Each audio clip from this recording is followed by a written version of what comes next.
Okay, so let's face it. One of the biggest challenges you're going to face as a new coach or consultant is juggling all the marketing strategies that you think you should be using. Let me tell you something. You shouldn't be using half the stuff you're using. So in this episode, we're going to help you simplify, get rid of the overwhelm, and help you cut through all of the noise. You ready to go? All right, let's do it. Welcome to the Business Success by Design podcast, where you'll learn everything you need to know about building a thriving business. This isn't theory.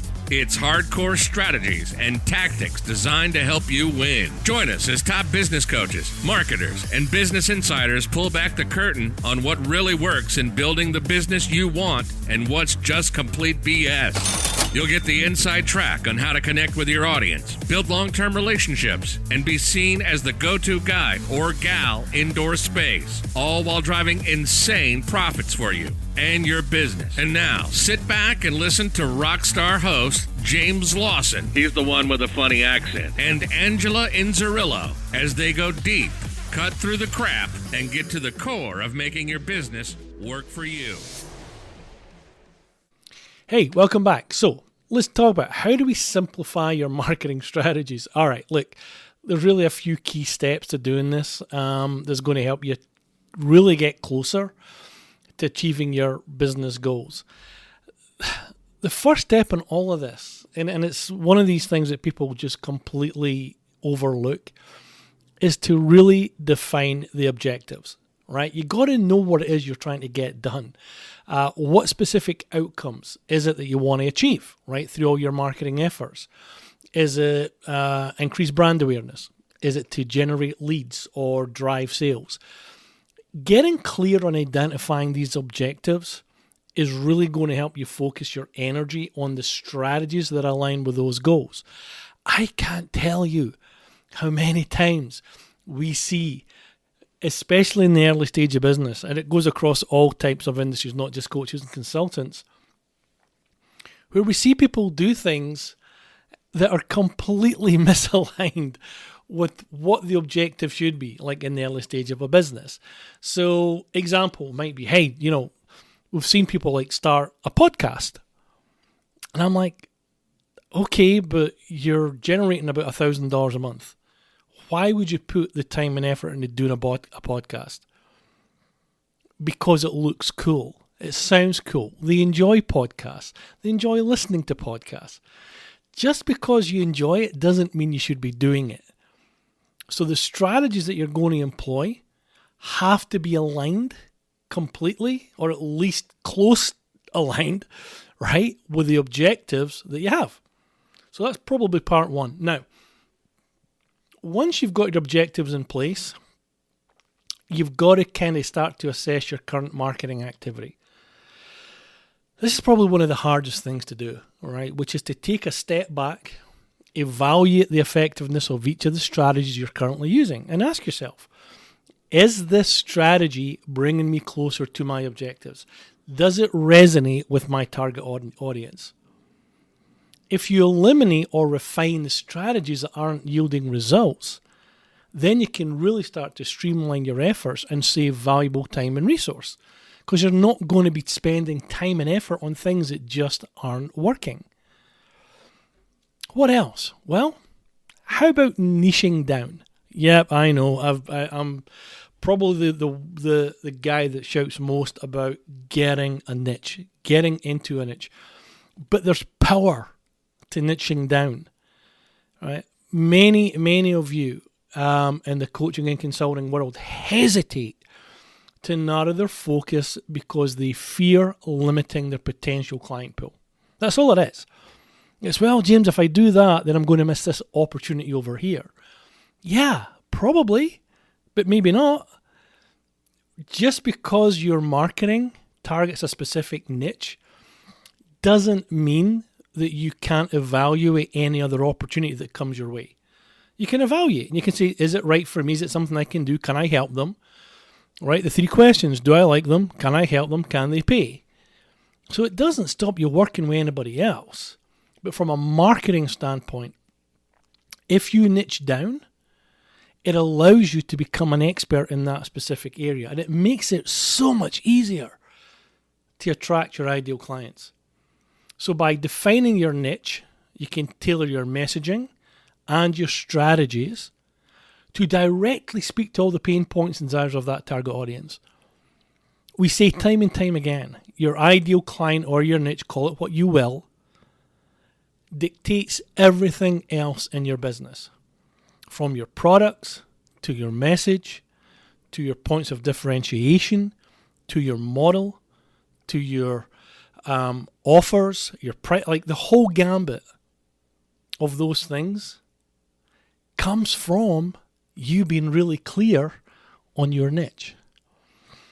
Now, another way to simplify your marketing strategies is by leveraging automation and technology. Now, I want to be very clear about this. I'm all for automation. I do a lot of automation in our business.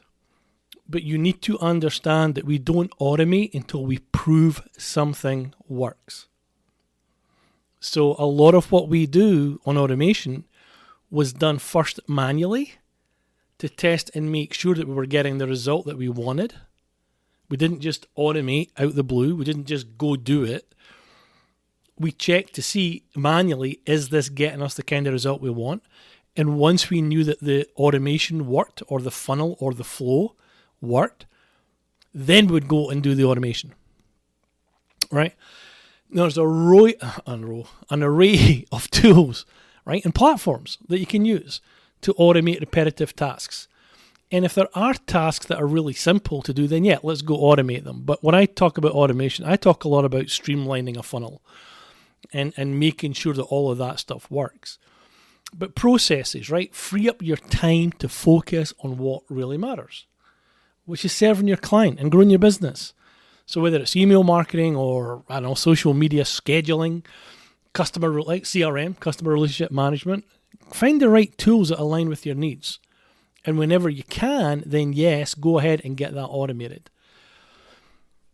Finally, and this is really important, guys, remember the power of consistency, right? Building a strong brand presence and establishing that trust with your audience takes time and it takes persistence. It doesn't happen overnight. So you've got to watch that you don't fall into this trap of constantly chasing after the latest, marketing trend or strategies, right? Now, this is one of these big things where we always tell people, as you're starting to grow your business or build your business, you got to ignore the gurus.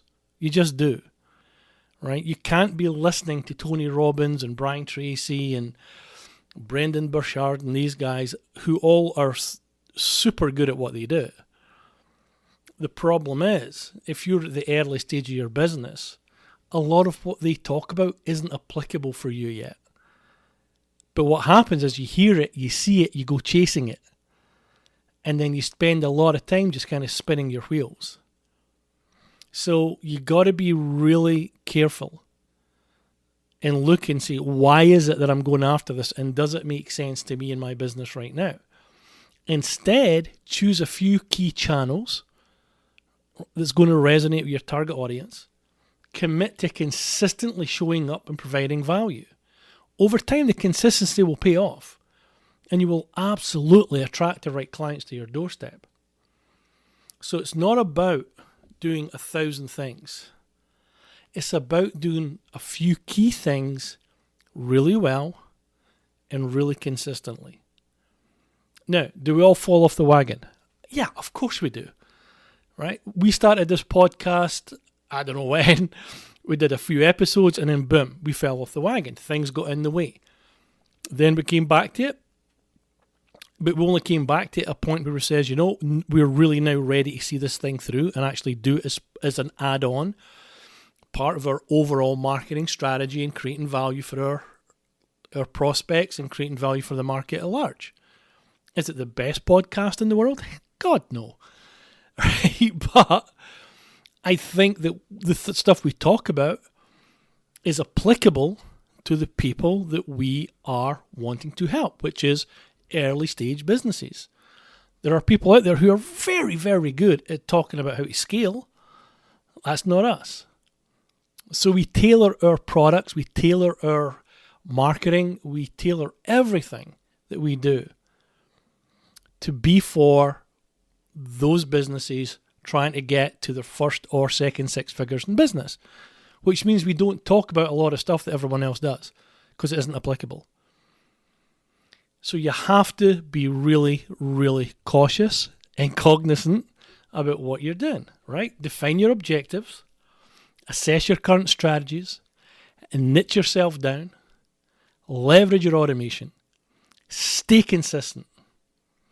And what will happen is you will start to simplify all of your marketing efforts and you're going to achieve better results, right? It's not about doing more. It's about doing what really matters and doing it really, really well. So guys, told you, short and sweet, brings us to the end of the episode. I hope you found this useful, right? Feel inspired to go simplify your marketing strategies. Remember, you have the power to design the business success you want. Nobody else. You have it. So listen, if you've enjoyed this, be sure to subscribe to our podcast for more valuable tips and strategies. And if you've got any questions or want to share your success stories, don't hesitate to reach out. Right? You can find us impactbizloc.com, leave a comment on the podcast, even on LinkedIn. Go find us, leave us a comment, let us know what you think. And thanks so much for joining me today. It's been a blast, and we'll talk soon. All right, guys, take care.